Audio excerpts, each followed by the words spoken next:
Ang Ginoo manaag kaninyo. Malasad kanimo. Pagbasa ng sa Santos Ebanghelyo sumala ni San Juan. Kaya ikaw. Lingon si Jesus nandun sa katawanan. Walay makaari na ako gawan sa kunamamahan na nagpadala ka ako magdani kaniya o panahon ko siya sa katapusan ng adlaw. Ang mga propeta nagsulat na ang kanang tao tuluan sa Diyos. Ang mamati sa amahan o makakapon ikan kaniya, muali ka na ko. Apan mga kini magpasabot, nga may nakakita sa amahan. Siya nagikan sa Diyos, maula may nakakita sa amahan. So ihan mo kamo, ang mutuo may kinabuhi mulay katapusan. Ako ang pan na naghatag sa kinabuhi. Ang inyong mga katigulangan ikaon sa mana dito sa kaminawan, apan nangamatay gihapon sila. Ang mukaon sa pan na ikan sa langit, dili mamatay. Ako ang pan na ikan sa langit na naghatag sa kinabuhi. Ang mukaon hiling pan, dili kayo mamatay. O ang pan na akong ihatag, mao ang akong unod, aron mabuhi ang kalibutan. Ang Ebanghelyo sa Ginoo. Dayon ikaw, O Kristo. It was Pope Francis who said this: the Eucharist prepares us for a place in eternity because it is the bread of heaven. Nasa ato pa ang Eucharistia kuno nag-anda kanato sa kinabuhi kaway katapusan kay kiniman ang pagkaon dito sa Ginoong Harian. May suon sa Ebanghelyo karong adlaw, gisubli o i-review ni Jesus ang iyang mensahe sa naglabay na duha ka adlaw. Siya limon, i-ordin dito, siya mao ang pan nga gipadala ikan sa langit nga maghatag kinabuhi sa mga tao nga mulawat ug mutuo kaniya. Unya dito sa tumuoy ni ang Ebanghelyo sa Bimon, ang pan nga akong ihatag mao ang akong unod aron mabuhi ang kalibutan. May suon sa ulay pagduwa o hindi niandam ni Jesus ang iyang matinun-an alang sa pagdawat sa dakong gasa sa Eucharistia. Trivia, si Jesus na tao sa lugar na gitawag ko Bethlehem. Sa Hebreo nga pinulungan ang Bethlehem nagpasabot, house of bread, ang balay sa pan. And then symbolically also, kung dito sa Bethlehem, nahimugso ang batang Jesus dito sa pasungan, manger, sa maling pasungan, diiputan ang mga pagkaon sa pananan.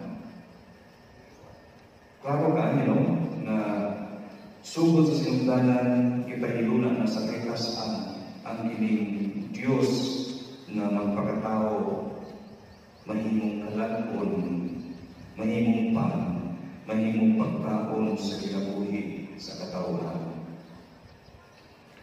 Sa walang kami iyakag ang kabulimon, isipan na ang kalankon, ang Diyos nagpakatao, naghatag sa iyang kabulimon kanato. Now, mahimo raman unta nga tanang kanyang pan na iyang padalanginan aron kita mabuhi. Padalanginan lang niya. Sama sa iyang ibot sa iyang nagpakaon siya sa limon-imo ka mga tao. Abang may suod, dili makatupong sa iyang paghatag kanato sa iyang kaulimon. Isip pan na atong makaon. And that is how much God loves us. He gave Himself completely, without any reservation. Tanan, lawas o dugo, iyang hinakadalan niya sa Eucharistia. Sa pagsayas nato sa pagpakaon sa 5,000 ka mga tao, ang Ebanghelyo nagsugi ka nato na iya katong ibuhat tungod sa iyang gibati nga kinabihang kaluoy, his compassion, he was moved with pity sa mga tao nga gigutom tungod sa pagsulod kaniya. Dili siya gusto nga sila maglakaw, pauli, o makuyapan niya sa tanan. And this is also very symbolic sa Eucharist. May soon, ingon sa tiinig, namatang sa lagong kaluoy, ang gibati ni Jesus para kanato karon sa iyang paghatag sa Eucharistia. Gusto niya kita na makakaon sa atong paglakaw sa dalan, padulong sa langit. Gusto ni Jesus na kita busog sa pagkaon na spirituhanon. That is the essence of the Eucharist. He doesn't want us to become weak or to die because of the lack of spiritual nourishment. Let us not forget that. No? Now, unsa may kabulugan ini atong pagkawat o takos na pagkalawat ang Kristo diya sa Eucharistia. Now, nindot ang isulti ni Pope Francis, mag-ingon siya, the Eucharist is Jesus Himself, who gives Himself entirely to us. Nourishing ourselves of the bread of life means entering into harmony with the heart of Christ. Assimilating His choices, His thoughts, His behaviors.